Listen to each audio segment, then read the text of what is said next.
यदि मैं इस संसार के व्यक्तियों की तुलना बुद्ध के इन सद्गुणों के माध्यम से करना चाहूं, तो मैं पाता हूं कि अभी तक मुझे ऐसा कोई ईश्वर, मुझे ऐसा कोई देवी या देवता नज़र नहीं आता जिसने अपनी इंद्रियों पर पूर्ण रूप से नियंत्रण स्थापित करके अपने ऊपर विजय हासिल करने का काम किया हो।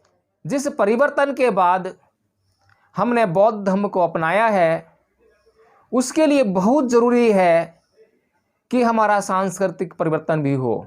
लेकिन यह असंयोग है कि अभी तक बौद्धों का सांस्कृतिक परिवर्तन नहीं हुआ है।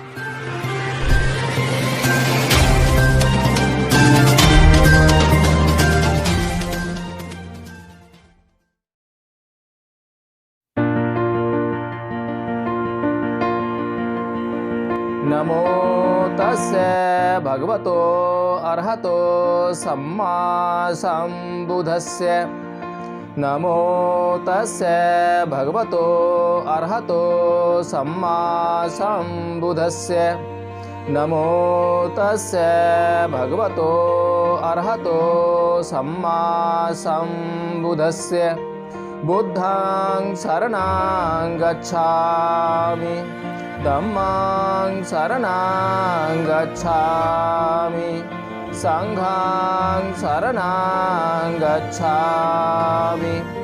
द्वितीयंपि बुद्धं शरणं गच्छामि, द्वितीयंपि धम्मं शरणं गच्छामि, द्वितीयंपि संघं शरणं गच्छामि, तृतीयंपि बुद्धं शरणं गच्छामि, तृतीयंपि धम्मं शरणं गच्छामि, तृतीयंपि संघं शरणं गच्छामि। पाणातिपाता वेरमणि सिक्खापदं समादयामि। आदिन्नदाना वेरमणि सिक्खापदं समादयामि। कामेषु मिच्छाचारा वेरमणि सिक्खापदं समादयामि।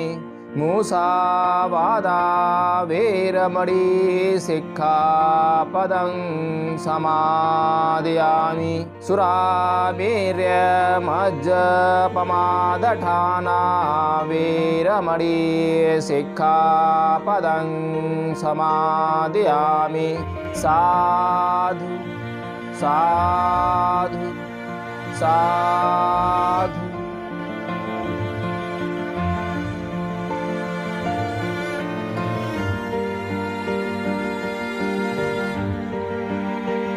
प्रिय धम्म बंधुओं, आज हम जानेंगे वंदना का अर्थ और यह भी जानेंगे कि अब तक जो हमने वंदना का अर्थ समझा है, क्या वह उचित रहा है या उसमें जो हमने कुछ जोड़ा है या जिस बात का हमने परिवर्तन किया है वह यथोचित है और उसका उच्चारण हमें हमेशा अपने लिए व दूसरों के लिए धम्म को समझाने के लिए करना चाहिए।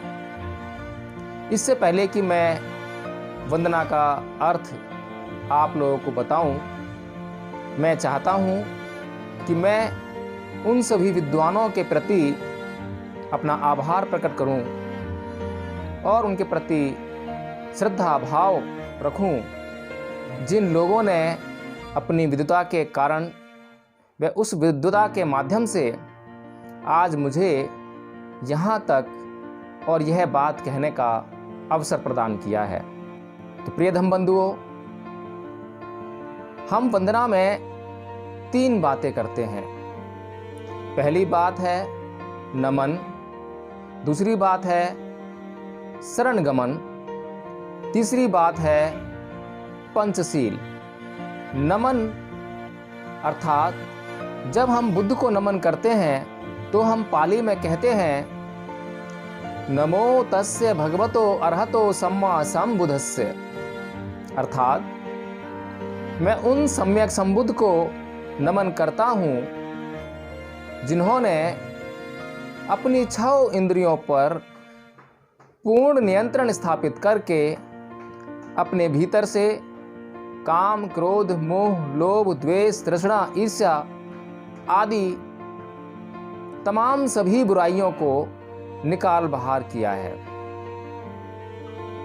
प्रिय दम्बंधुओं, इस प्रकार यह अर्थ अपने आप में पूर्णता को स्थापित करता है।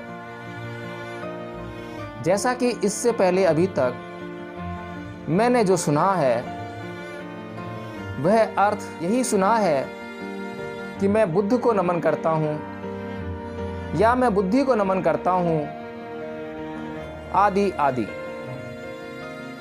लेकिन मैं यहाँ जो मैंने अर्थ नमन का बताया है मैं उसका विश्लेषण कर देना चाहता हूँ ताकि आपको किसी भी प्रकार का संशय ना हो और मैंने जिस विवेक का इस्तेमाल किया है उससे आप परिचित हो सकें। प्रिय धम्मबंधुओं, जब हम पाली में कहते हैं नमो तस्य, अर्थात मैं नमन करता हूं, तस्य का मतलब उनको। जब हम तस्य बोलते हैं कि मैं उनको नमन करता हूं तो यहाँ पर यह परिभाषित करना या इस बात का विश्लेषण करना अति आवश्यक हो जाता है कि मैं किसको नमन करता हूं। मैं बुद्ध को नमन करता हूं, एक तरह से पूर्णता है कि मैं बुद्ध को नमन करता हूं। लेकिन मैं बुद्ध को नमन करता हूं यह बुद्ध का विश्लेषण नहीं है। यह जो बौद्ध लोग हैं, जो बुद्ध के अनुयायी हैं, वे इस बात को अच्छी तरह जानते हैं कि बुद्ध क्या है, बुद्ध शब्द का अर्थ क्या है।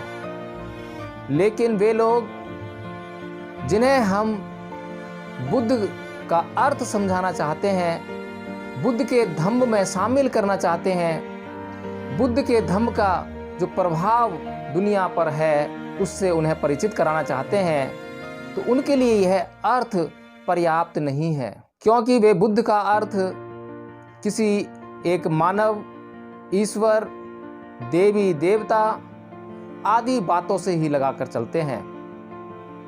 क्योंकि हम जानते हैं कि जो मानसिकता होती है उसका परिवर्तन बहुत ही मुश्किल से हो पाता है और यह मानसिकता का परिवर्तन ही सबसे ज़्यादा तय करेगा कि मनुष्य किस दिशा में जा सकता है।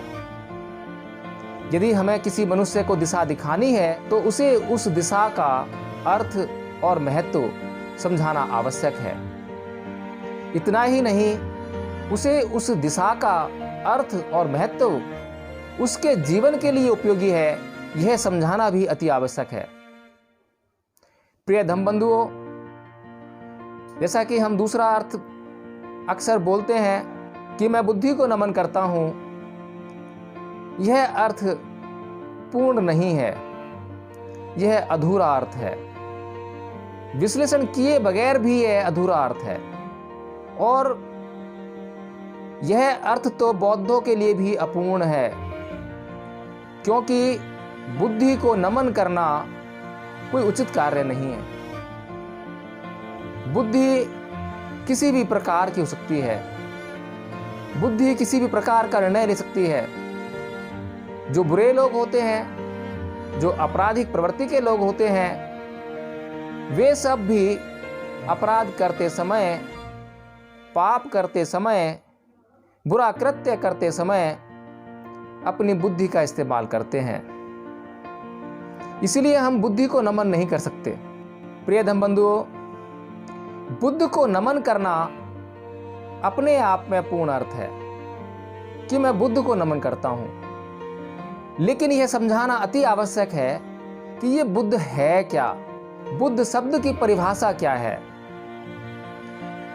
इसके लिए मैं सबसे पहले बताना चाहता हूं, ये च बुद्धा अतीता च ये च बुद्धा अनागता पचुपन्ना च ये बुद्धा अहं बंधामि सर्वदा।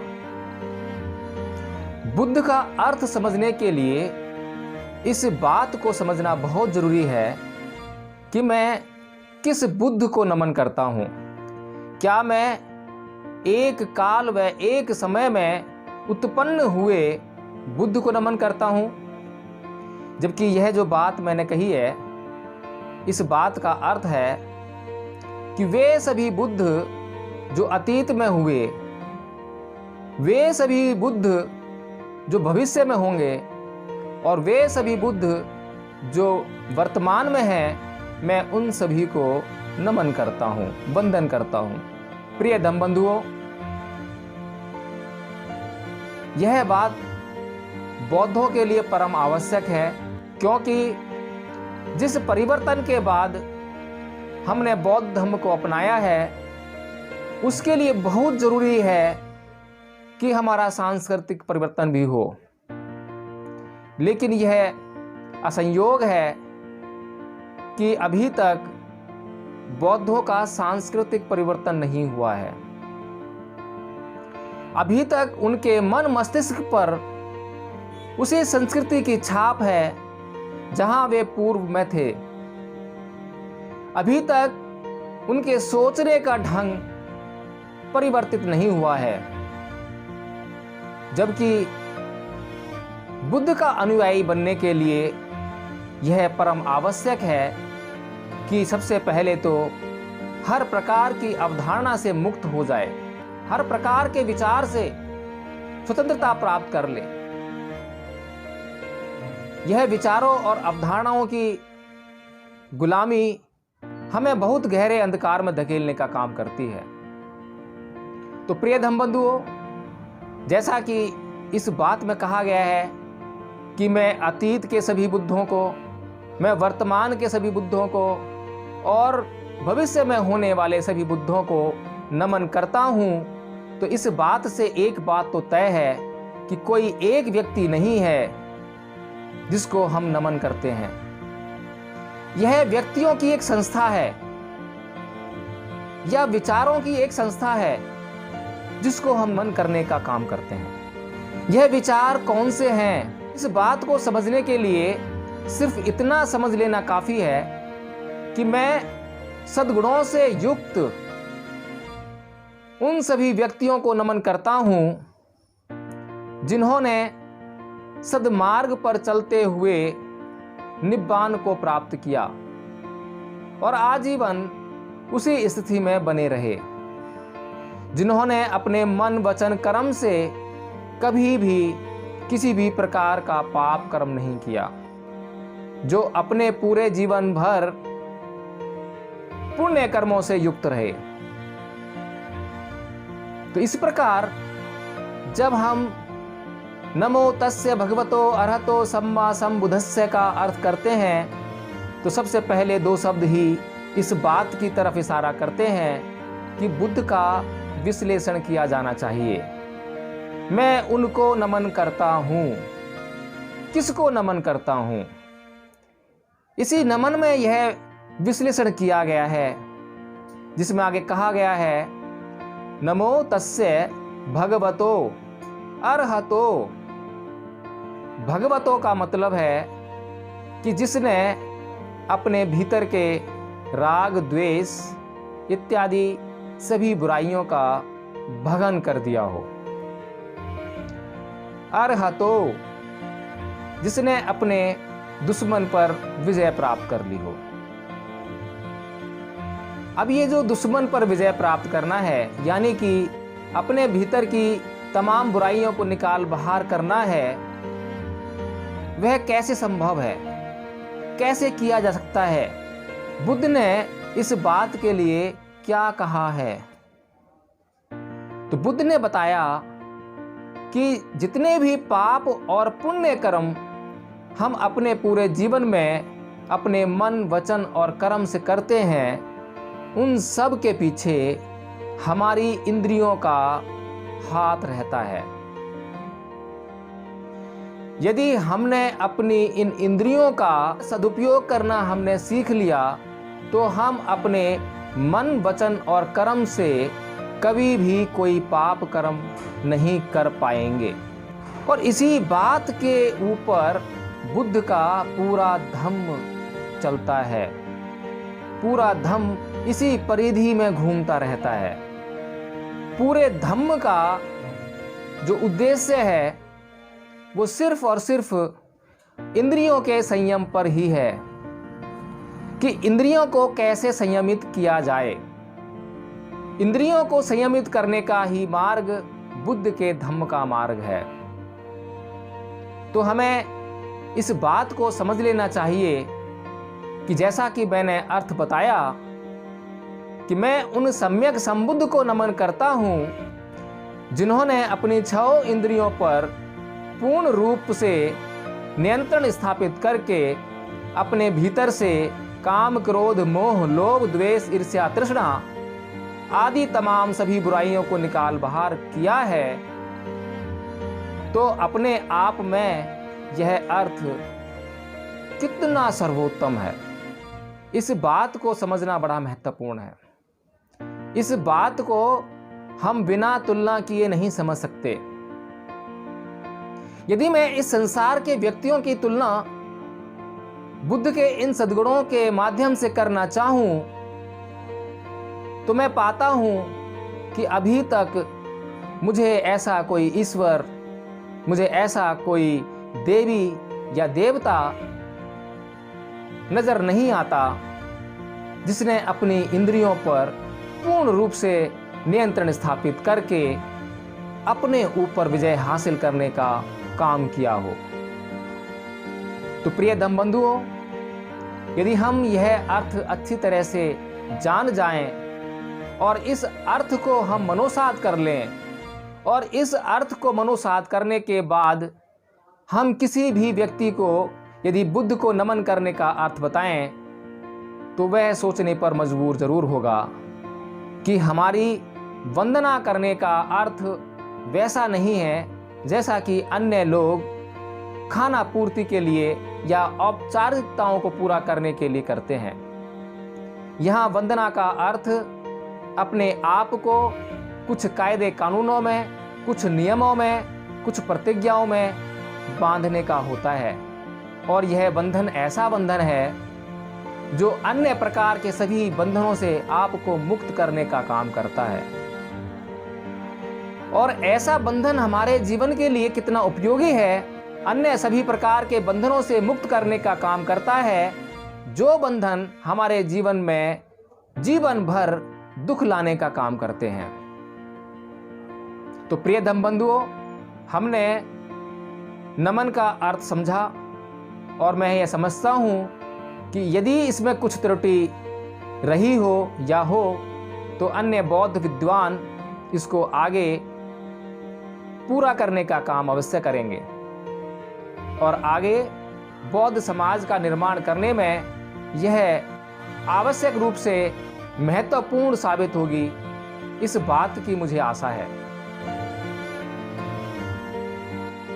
प्रिय धम्मबंधुओं, इसके बाद हम शरण गमन करते हैं। शरण गमन का अर्थ होता है कि शरण को जाना।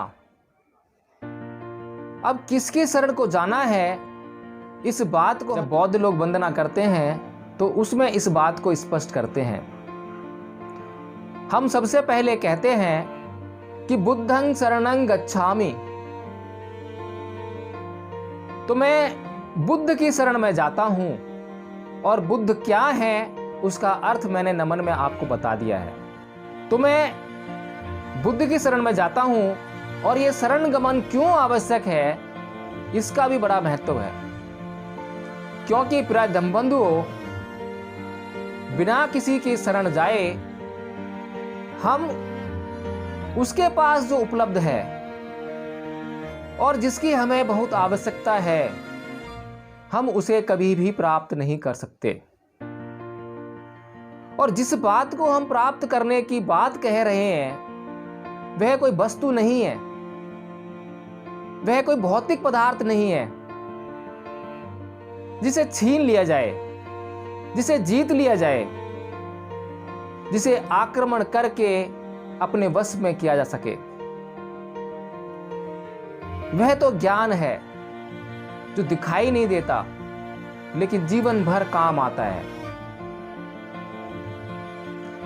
जो दिखाई नहीं देता लेकिन जब इस ज्ञान के माध्यम से हम अपने जीवन के दुखों को दूर करके सुख को प्राप्त करते हैं तो यह हमें महसूस होता है।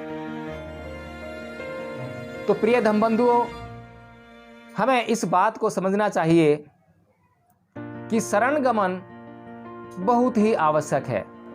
हमें यदि किसी से ज्ञान प्राप्त करना है तो वह सिर्फ और सिर्फ उसकी शरण में जाकर ही प्राप्त हो सकता है। प्रिय धम्म बंधुओं, शरण गमन को समझने के लिए हमें यह समझना अति आवश्यक है कि हमारे जीवन में समर्पण का क्या महत्व है। क्या कोई व्यक्ति बिना समर्पित हुए जिस लक्ष्य को वह प्राप्त करना चाहता है, जिस उद्देश्य की पूर्ति के लिए वह अपने जीवन में कार्यरत है, क्या बिना समर्पण के उस उद्देश्य को पाना या उस लक्ष्य को प्राप्त करना संभव है? क्या बिना समर्पित हुए सचिन तेंदुलकर बनना संभव है या बिना समर्पित हुए अर्जुन बन सका? प्रिय धम्म बंधुओं, जैसा कि हम जानते हैं कि गुरु के पास ज्ञान तो है, लेकिन उस गुरु के ज्ञान को जो व्यक्ति, जो शिष्य समर्पित भाव से, पूर्ण समर्पण के साथ मनोसाध करके उस पर चलता है, उस पर आचरण करता है, वो ही व्यक्ति अपने लक्ष्य व अपने उद्देश्य को प्राप्त करता है।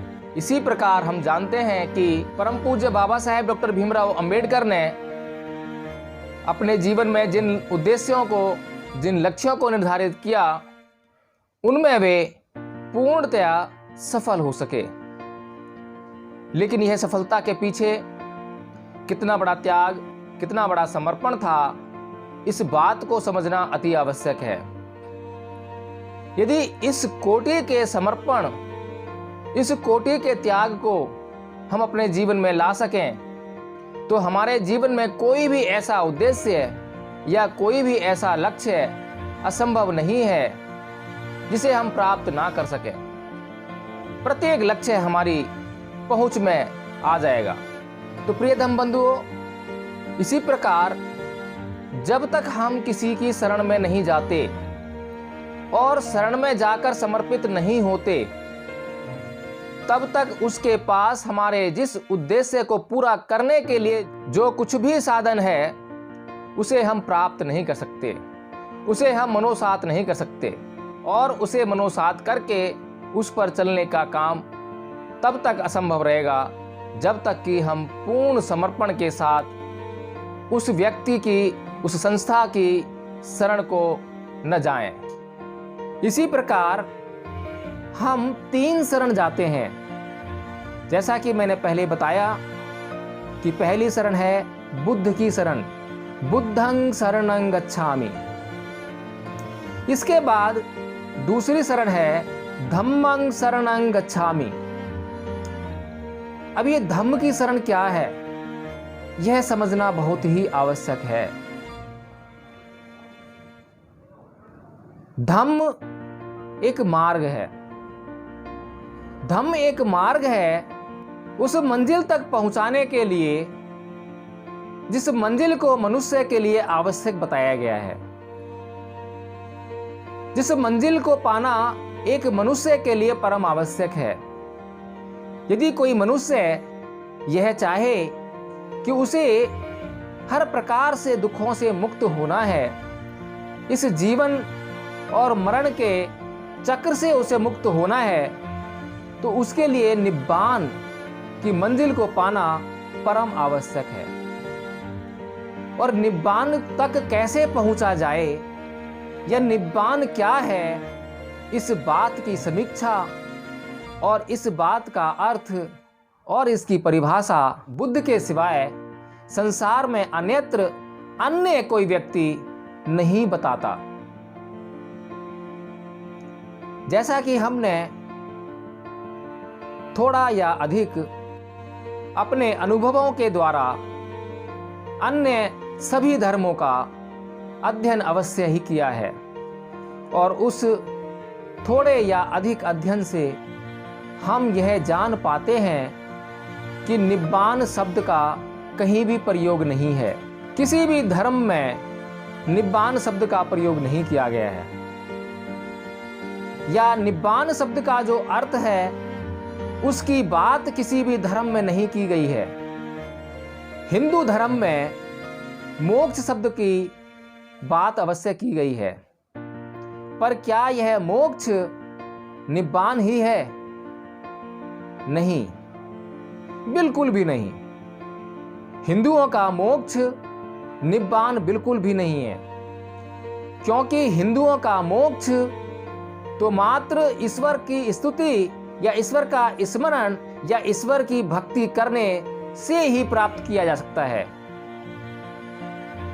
और हिंदुओं का मोक्ष तो मरने के उपरांत प्राप्त होता है, वह जीवन रहते कभी भी संभव नहीं हो पाता है।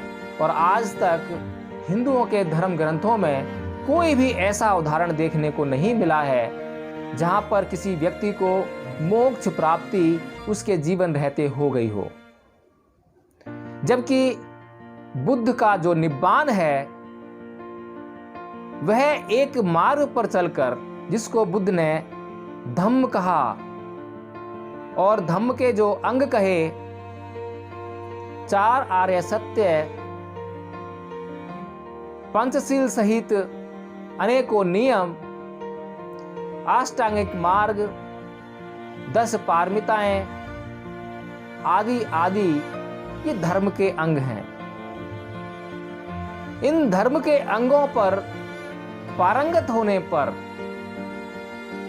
या परिपूर्ण होने पर एक व्यक्ति जिस स्थिति को प्राप्त करता है, और वह जब सुख और दुख की स्थितियों से मुक्त हो जाता है, तब उसे निब्बान प्राप्त व्यक्ति कहा जाता है। बुद्ध ने उसे निब्बान प्राप्त व्यक्ति कहा। और इस निब्बान को प्राप्त करने वाले संसार में केवल बुद्ध ही नहीं हुए, बल्कि जिन बुद्ध को हम जानते हैं, जो कि सिद्धार्थ से सम्यक संबुद्ध हुए, उन्होंने अपने जीवन में अपने सिवाय अनेकों भिक्षुओं को इस निब्बान की स्थिति तक लाकर उन्हें निब्बान प्राप्त कराया, उन्हें वह परम सुख प्राप्त कराया जिसकी चाह हर एक मनुष्य करता है।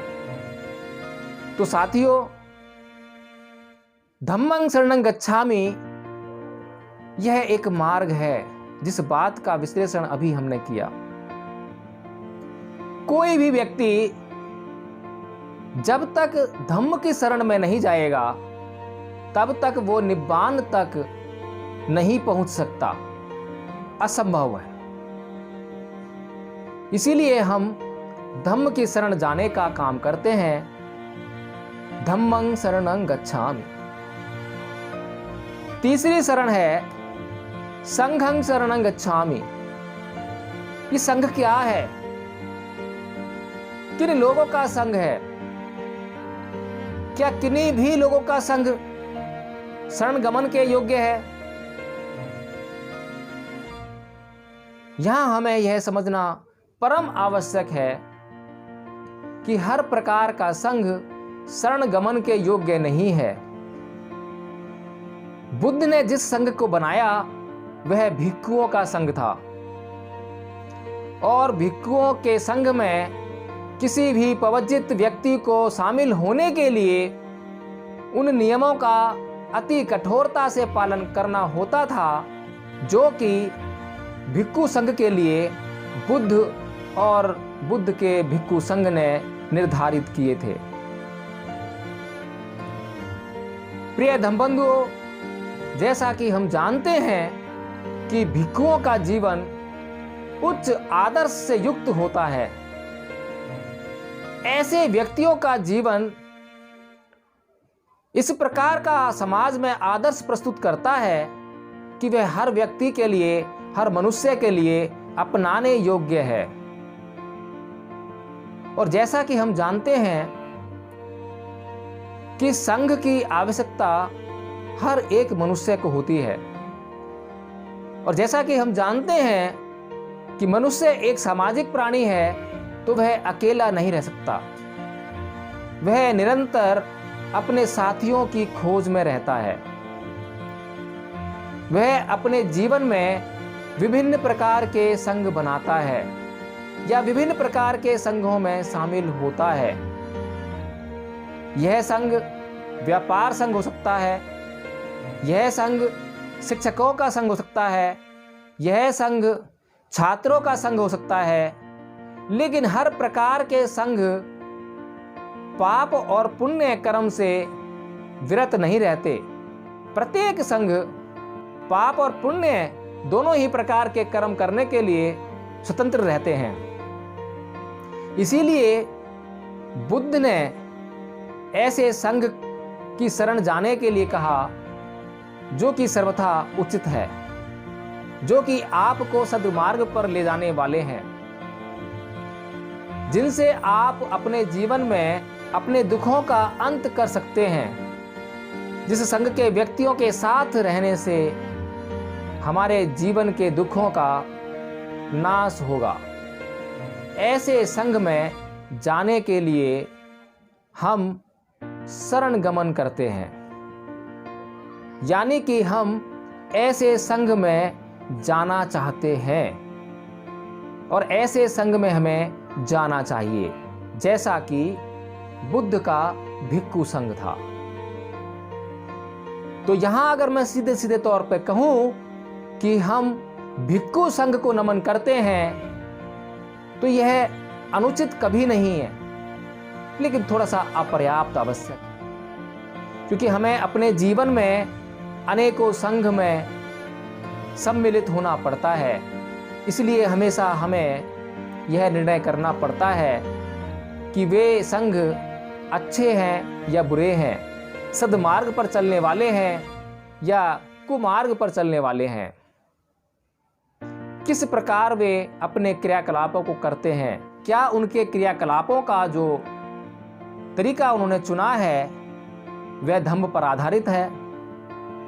तो इसी प्रकार हम किसी भी संघ की शरण जाते हैं तो उसके भीतर समाहित गुणों को प्राप्त करने के लिए वहां पर हम प्रवेश करना चाहते हैं।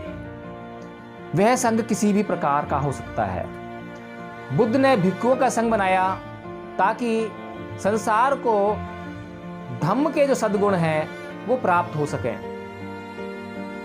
मनुष्यों ने व्यापार संघ, छात्र संघ, अध्यापक संघ और नाना प्रकार के संघ बनाए ताकि उनके माध्यम से मनुष्यों को जो वांछित लाभ है वो प्राप्त हो सके।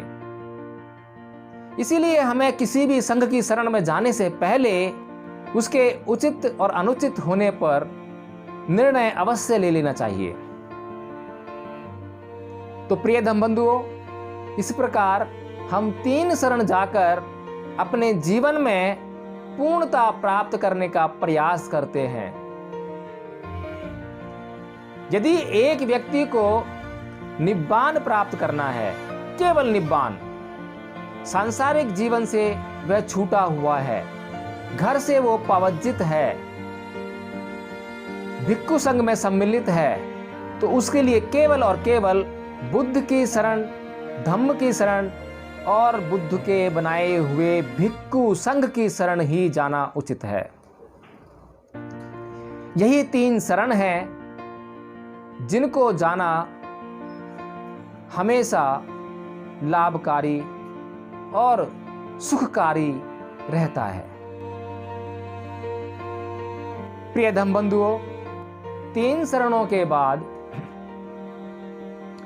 वंदना का अगला हिस्सा है पंचशील का, जिसमें हम 5 नियमों की प्रतिज्ञा करते हैं कि हम अपने दैनिक जीवन में किन बातों का आचरण करें और किन बातों के आचरण से विरत रहने का काम करें।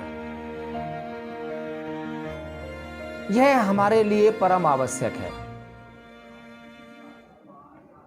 ऊपर की 2 बातों से भी ज्यादा परम आवश्यक है, क्योंकि हम सभी लोग जो गृहस्थ हैं उनके जीवन में इन 5 बातों का आचरण बहुत जरूरी है, क्योंकि इन 5 बातों के आचरण से ही हमारे जीवन में सुख या दुख आने वाला है।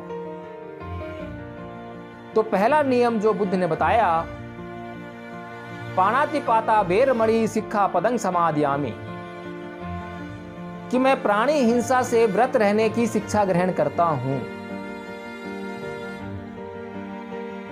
यह नियम और इसका अर्थ बहुत ही महत्व का है,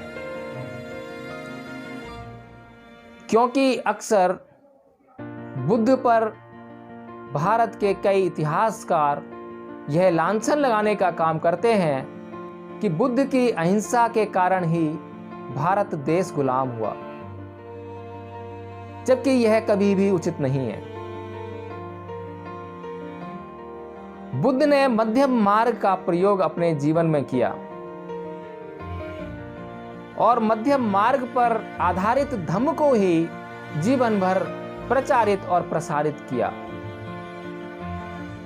यदि बुद्ध के जीवन में अहिंसा को ही परम आवश्यक माना जाता और हिंसा के लिए कोई स्थान न होता, तो व्यक्ति की सुरक्षा कर पाना असंभव होता और उनके समकालीन राजा पसेंदी और राजा बिंबिसार दोनों ही अपनी सेनाओं को समाप्त करके, उनके हथियारों को नष्ट करके, हथियार विहीन होकर राज्य चलाते। लेकिन ऐसा कभी भी संभव नहीं है, क्योंकि हम जानते हैं कि बुद्ध ने कहा, बहुजन हिताय बहुजन सुखाय। बुद्ध ने बहुजन हिताय बहुजन सुखाय क्यों कहा? सर्वजन हिताय सर्वजन सुखाय क्यों नहीं कहा? क्योंकि हम यह जानते हैं कि समाज में अधिकतर वे लोग हैं जो अच्छा काम करना चाहते हैं, अच्छा काम करके अपनी आजीविका को उत्पन्न करना चाहते हैं, जो ना तो किसी को कष्ट देते हैं और ना अपने जीवन में किसी प्रकार के कष्ट को आमंत्रित करना चाहते हैं। और बुद्ध यह भी जानते थे कि समाज में आपराधिक प्रवृत्तियों के लोग भी रहते हैं। चोर, डकैत, बलात्कारी, दुराचारी आदि सभी प्रकार के लोग समाज में रहते हैं। तो यदि सर्वजन हिताय की बात की जाए तो चोर और डाकुओं का हित तो चोरी करने, डाके डालने, हत्याएं करने, दुराचार करने में होता है। उनको तो बस यही अर्थ समझ में आता है। यदि ऐसा नियम बना दिया जाए तो इनका हित पूरा कैसे किया जाए? प्रिय धम्मबंधुओं, जैसा कि हम अपने समाज में देखते हैं कि समाज में जो शराब बेचने का कार्य करता है, जो डाकू लोग हैं, हमने कई फिल्में देखी हैं जिनमें डाकुओं को हमने पूजा पाठ करते देखा है। कोई देवी की आरती कर रहा है, कोई देवी पर बलि चढ़ाने का काम कर रहा है। इसी प्रकार हम देखते हैं कि हमारे समाज में शराब बेचने वाले भी किन्हीं देवी देवताओं या ईश्वरों की स्तुति करते हैं, पूजा करते हैं। हमें यह समझना चाहिए कि क्या ईश्वर उनके भी हितों की पूर्ति करने वाला है? यदि उनके हितों की पूर्ति करने वाला है तो उनके हितों की पूर्ति करके जो उनके द्वारा जिन लोगों को कष्ट होने वाला है और वे लोग भी उसी ईश्वर की स्तुति करते हैं, तो उनके हित को कैसे पूरा करेगा? ये दोहरा मापदंड हो गया। एक ही व्यक्ति दो विपरीत अर्थ वाले व्यक्तियों के अर्थों को कैसे पूर्ण कर सकता है, उनके हितों को कैसे साध सकता है? इसी बात से बचने के लिए बुद्ध ने बहुजन हिताय बहुजन सुखाय की बात कही कि समाज में अधिकतर लोग ऐसे हैं जो हिंसा नहीं करना चाहते हैं, चोरी नहीं करना चाहते हैं, व्यभिचार नहीं करना चाहते हैं, झूठ नहीं बोलना चाहते हैं, शराब आदि नशा नहीं करना चाहते हैं। ऐसे लोगों के हित को पूरा करना बहुत जरूरी है और ऐसे लोगों के हितों को पूरा किया जा सकता है बिना किसी और के हितों को नुकसान पहुंचाए। इसीलिए बुद्ध ने हमें यह बात कही कि बहुजन सुखाय बहुजन हिताय। और जब यह बात बुद्ध ने कही है तो जब पाणातिपाता बेरमणि सिक्खापदं समादियामि हम कहते हैं तो उसका मतलब होता है कि जब तक मेरे जीवन पर या दूसरों के जीवन पर, मेरी संपत्ति पर या दूसरों की संपत्ति पर कोई संकट ना आए, तब तक मैं हिंसा नहीं करूंगा। और यदि मेरे जीवन, दूसरों के जीवन, मेरी संपत्ति और दूसरों की संपत्ति पर किसी भी प्रकार का संकट आए तो उस संकट को मिटाने के लिए या उस संकट को दूर करने के लिए जितनी भी वांछित शक्ति की जरूरत है, हम उस शक्ति का प्रयोग करेंगे। यह हमारा कर्तव्य है। यदि कोई व्यक्ति अपने कर्तव्य को पूर्ण करने के लिए, ना कि अपने स्वार्थ को पूरा करने के लिए, किसी हिंसा का सहारा लेता है तो वह कभी भी धर्म के विपरीत कार्य नहीं करता। वह सर्वथा इस सील का पालन करते हुए ही हिंसा का प्रयोग करता है। और हिंसा का प्रयोग करने के लिए बुद्ध ने जिस आवश्यक तत्व की ओर इंगित या इशारा किया है वह तत्व है सम्यक स्मृति, जो कि अष्टांगिक मार्ग में हम पढ़ते हैं और सुनते हैं। यानी कि हम कोई भी काम करें तो वह पाप होगा अगर हम बेहोशी में कर रहे हैं। हम जागरूक अवस्था में यदि वह काम नहीं कर रहे हैं तो वह काम हमारा पाप हो जाएगा, और कोई भी काम पुण्य हो जाएगा यदि हम जागरूक होकर वह काम कर रहे हैं। इसी प्रकार जब तक हिंसा करने की नौबत ना आए तब तक अगर हम हिंसा नहीं कर रहे हैं तो यह हमारे जागरूक होने का प्रमाण है।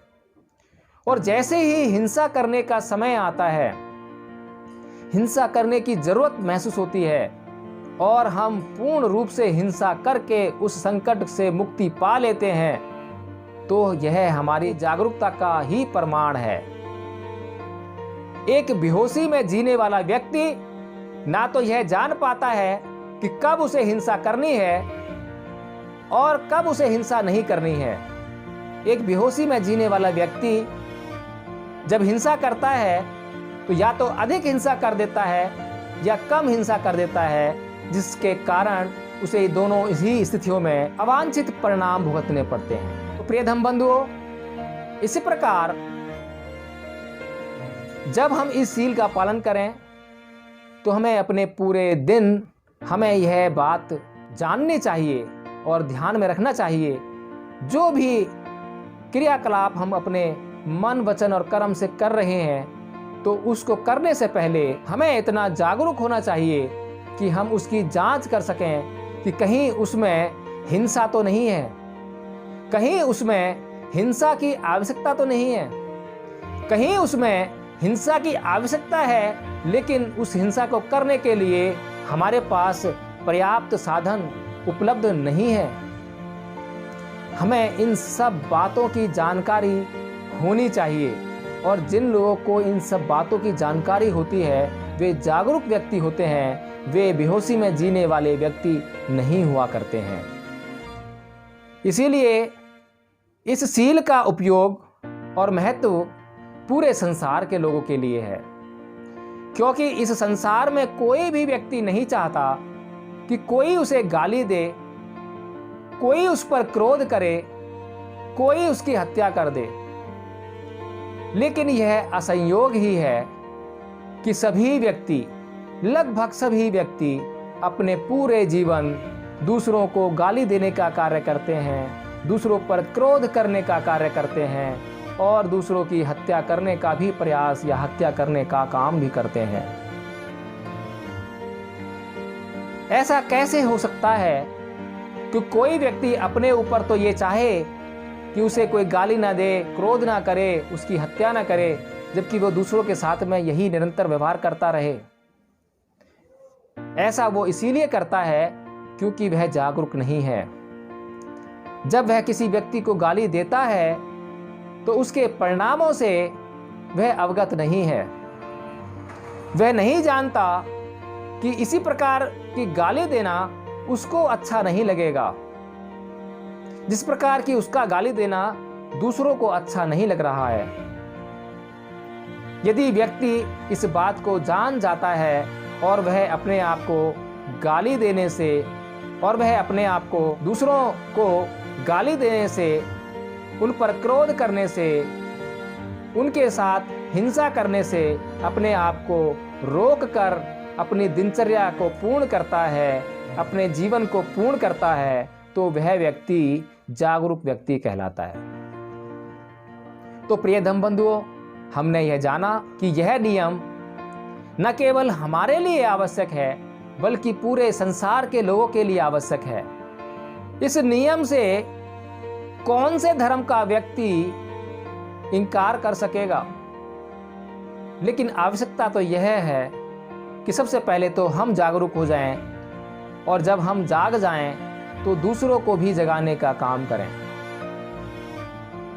क्योंकि जिस घर के व्यक्ति सोए होते हैं और उनमें से कोई एक व्यक्ति जाग जाए और वह जागने के बाद दूसरों को ना जगाए और उसके जागने के पश्चात कोई प्राकृतिक आपदा आन पड़े,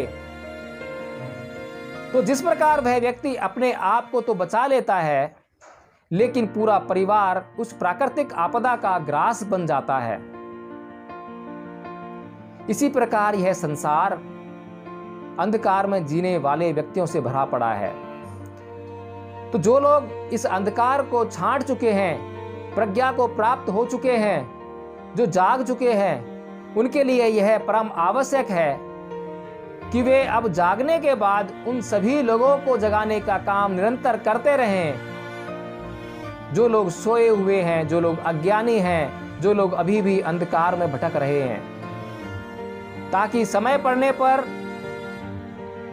वे लोग भी अपने जीवन की रक्षा कर सकें। काम, क्रोध, मोह, लोभ, द्वेष, तृष्णा, ईर्ष्या, इन सभी बुराइयों से हमें हर व्यक्ति के जीवन की रक्षा करनी है। यही हमारे जीवन का उद्देश्य भी है। तो प्रिय धम बंधुओं, इस प्रकार इस सील का बहुत ही भारी महत्व है। दूसरा सील बुद्ध ने कहा, आदिन्न दाना बेरमणि शिक्षा पदं समाधियामि, कि मैं दूसरों की वस्तुओं को, दूसरों की संपत्ति को बिना उनकी इच्छा के, बिना उनसे पूछे नहीं लूंगा। और जो व्यक्ति किसी की भी संपत्ति को बिना उससे इजाजत लिए ग्रहण कर लेता है या बिना उसके दिए ग्रहण कर लेता है तो इसे चोरी कहा जाता है। और चोरी की यही परिभाषा भारतीय दंड संहिता में भी कही गई है, जिसे हम इंडियन पेनल कोड के नाम से जानते हैं। तो प्रिय धम बंधुओं, जिस प्रकार इस संसार का कोई भी व्यक्ति यह नहीं चाहता कि कोई अन्य व्यक्ति उसकी संपत्ति को चुरा ले या उसकी संपत्ति को हानि पहुंचाए, तो इसी प्रकार संसार के सभी व्यक्ति यह चाहते हैं कि कोई भी अन्य व्यक्ति उनकी संपत्ति को नष्ट ना करे, हानि ना पहुंचाए या चुरा ना ले। तो यदि संसार के सभी व्यक्ति ऐसा चाहते हैं तो संसार में वे कौन से व्यक्ति हैं जो चोरी करने का काम करते हैं, जो संपत्ति को नष्ट करने का काम करते हैं, या फिर संसार में संपत्तियां चोरी कैसे हो जाती हैं, यदि संसार के सभी व्यक्ति ऐसा चाहते हैं तो।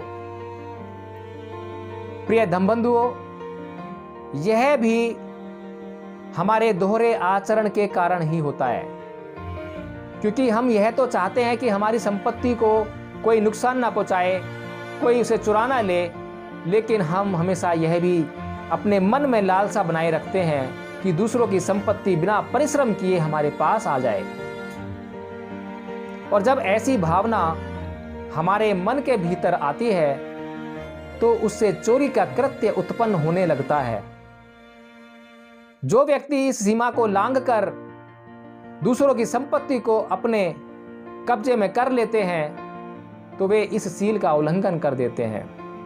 लेकिन जो व्यक्ति इस भावना के अपने मन में आने पर उस पर नियंत्रण स्थापित करने का काम कर लेते हैं तो दूसरों की संपत्ति नष्ट होने से, चोरी होने से बच जाती है।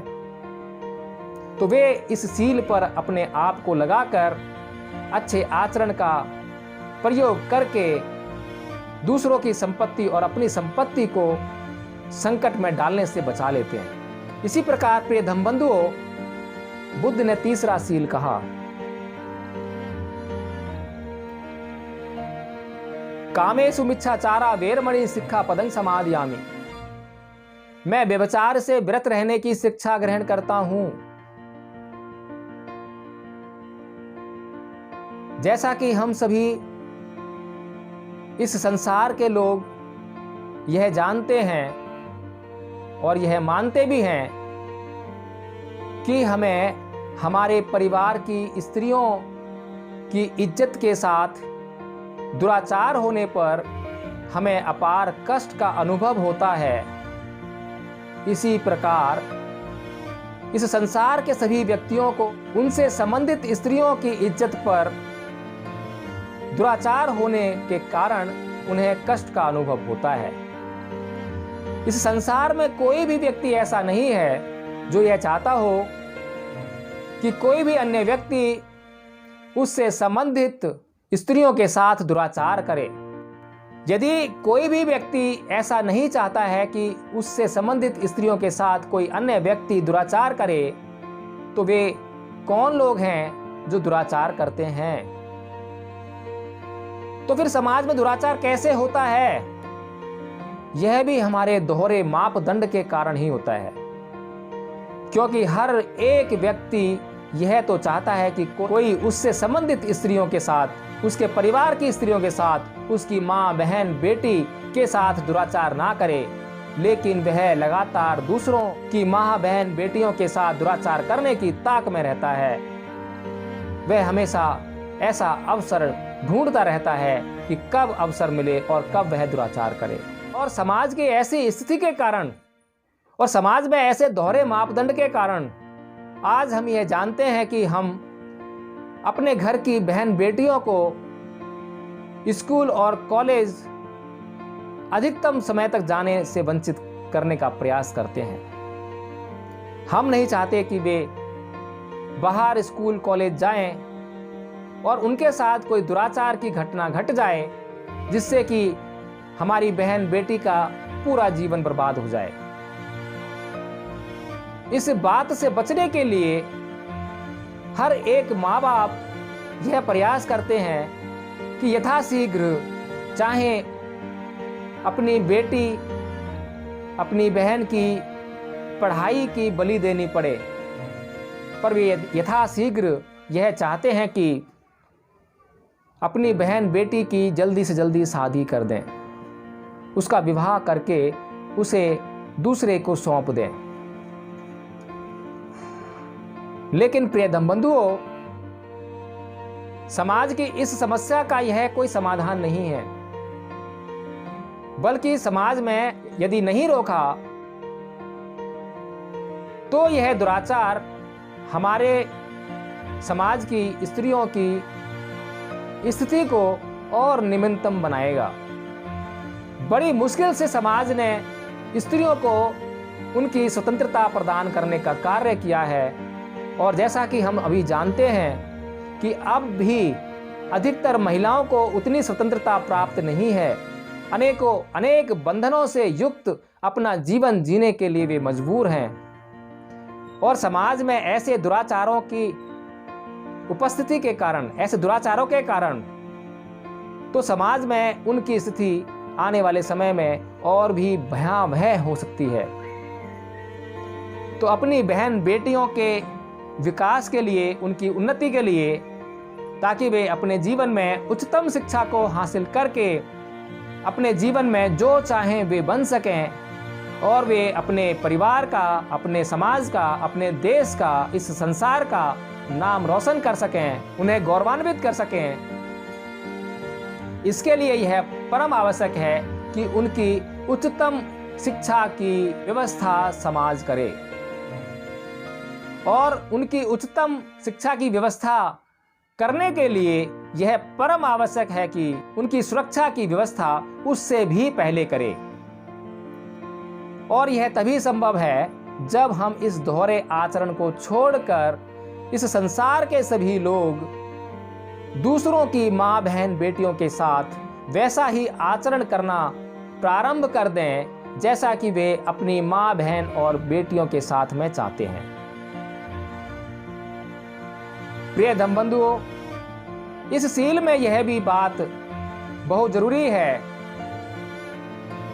कि एक स्त्री अपने पति के सिवाय और एक पति अपनी पत्नी के सिवाय किसी अन्य स्त्री की तरफ दुराचारपूर्ण निगाह से ना देखे। प्रत्येक स्त्री को जो कि उसकी पत्नी नहीं है, प्रत्येक पुरुष को जो कि उसका पति नहीं है, उसे उन्हें अपनी बड़ी बहन या छोटी बहन, उम्र में छोटी है तो छोटी बहन और उम्र में बड़ी है तो बड़ी बहन या माँ कहकर संबोधित करे और उसी दृष्टि से उसको देखे। इसी प्रकार छोटे पुरुष को छोटा भाई, अपने से बड़ी उम्र के पुरुष को बड़ा भाई या बाप समान समझकर उसी प्रकार उससे व्यवहार व आचरण करे। तो समाज की यह स्त्रियों की सुरक्षा की व्यवस्था बहुत ही शीघ्र आसानी से लागू हो सकती है, लेकिन इसके लिए परम आवश्यक है कि इन विचारों का पूरी दुनिया में प्रचार और प्रसार हो। तथागत बुद्ध ने चौथा सील कहा, मूसा वादा वेरमणि सिक्खा पदं समादियामि। मैं झूठ बोलने से विरत रहने की शिक्षा ग्रहण करता हूं। इस झूठ बोलने में 5 बातें शामिल हैं: चुगली, निंदा, असत्य भाषण, व्यर्थ की बातें आदि। तो हमें यह समझना चाहिए, एक जागरूक व्यक्ति वही हो सकता है जो इस बात को समझ ले कि जिस प्रकार किसी अन्य व्यक्ति के द्वारा झूठ बोलने से उसको कष्ट पहुंचता है, उसी प्रकार उसके झूठ बोलने से संसार के अन्य व्यक्तियों को भी कष्ट पहुंचता है, कष्टों का अनुभव होता है। तो यदि हमें अपने आप को किसी भी कष्ट से मुक्त करना है तो हमें दूसरों को भी अपने द्वारा प्रायोजित या संप्रेषित या दिए जाने वाले कष्टों से मुक्त करना होगा।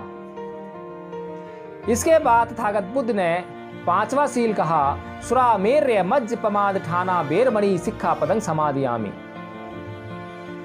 जिसका अर्थ है कि मैं कच्ची पक्की शराब या किसी भी प्रकार का नशीला पदार्थ उसका सेवन नहीं करूंगा। और जैसा कि हम जानते हैं कि हमारे समाज में यह बुराई बहुत ही बड़ी भयावह रूप से स्थित है, और हमें यह प्रयास करना चाहिए कि किसी भी प्रकार से समाज से इस बुराई को निकालने का हमें प्रयास करना चाहिए। लेकिन हमने अभी देखा कि लॉकडाउन से पूरा संसार गुजर रहा है और उस समय जैसे ही भारत की सरकार ने लॉकडाउन में थोड़ी सी ढील दी तो सबसे पहले शराब के ठेके खोलने का काम किया, जो कि नैतिक व्यापार नहीं है, जो कि सरकार की आमदनी का कोई नैतिक स्रोत नहीं है। इसलिए हमें यह बातों का प्रचार और प्रसार करना चाहिए, बड़े पैमाने पर करना चाहिए, ताकि कोई भी व्यक्ति जब समाज में उस सरकारी शराब के ठेके से दारू या शराब खरीदने वाला ना होगा तो वो सरकारी ठेके अपने आप समाप्त हो जाएंगे, सरकार अपने आप नैतिकता के मार्ग पर आ जाएगी। इसके साथ प्रिय धम्मबंधुओं, इस सील में एक अति महत्वपूर्ण बात प्रमाद की भी है। प्रमाद ठाना, यानी कि शराब से ही नशा नहीं होता, नशा प्रमाद का भी होता है। जिस प्रकार की आपका आलस्य आपको वो कार्य करने से रोकता है जिस कार्य करने की आपको आवश्यकता है, उसी प्रकार प्रमाद, हर प्रकार का प्रमाद, हर प्रकार की आसक्ति को नहीं करना चाहिए, जो और वह कार्य करने के लिए अप्रमाद आपको प्रेरित करता है, जो कार्य आपको करना चाहिए, जो कि पुण्य है। तो इस सील का हमारे जीवन में बड़ा महत्व है, क्योंकि कोई भी व्यक्ति यह नहीं चाहता, चाहे वो कितनी भी शराब पीने वाला हो, चाहे वह कितना भी प्रमादी हो, कितना भी आलसी हो, कितनी भी नशीली चीज़ों का सेवन करता हो, वह यह कभी भी नहीं चाहता कि उसके बच्चे भी शराब पिएं। यदि वह आलसी है तो उसके बच्चे भी आलस करें, वह प्रमादी है तो उसके बच्चे भी प्रमाद करें। वह हमेशा यही चाहता है कि उसके बच्चे कभी भी शराब ना पिएं, कभी भी आलस ना करें, वे हमेशा शराब और नशीली चीज़ों के सेवन से दूर रहें और अप्रमादी बनकर कठोर परिश्रम करें और अपने जीवन में उन्नति को प्राप्त करें। लेकिन वही बात की दोहरा आचरण, दोहरे मापदंड, तथागत बुद्ध ने हमें यह 5 मापदंड समाज में सुख, शांति और समृद्धि को फैलाने के लिए दिए। लेकिन समाज आज जिस दशा में है वह उसके दोहरे मापदंड के आचरण के कारण है। यदि समाज के सभी लोग अपने दोहरे मापदंड को दूर करें और एक मापदंड, एक बात और अपनी जुबान के मूल्य को समझें, तो वे निश्चित तौर पर समाज में सुख, शांति और समृद्धि का प्रसार करेंगे। तो प्रिय धम्मबंधुओं, आज मैंने आपको नमन, त्रिशरण और पंचशील का अर्थ, उसका महत्व और उसका विश्लेषण बताया, जिसको समझकर मैं यह समझता हूं कि हम स्वयं अपने जीवन में लाभ प्राप्त करेंगे और संसार के अन्य सभी व्यक्तियों को इससे लाभान्वित होने के लिए उनका मार्गदर्शन कर सकेंगे। इसी के साथ मैं आपसे विदा लेता हूं। जय भीम, नमो बुद्धाय। मेरा अपना चैनल, आपका चैनल, समाज का चैनल, देश का चैनल NV News 24/7 को आप लाइक करें, सब्सक्राइब करें और ज्यादा से ज्यादा इसकी वीडियो को शेयर करें, ताकि हर खबर को मैं आप तक आसानी से पहुंचा सकूं। जय भीम।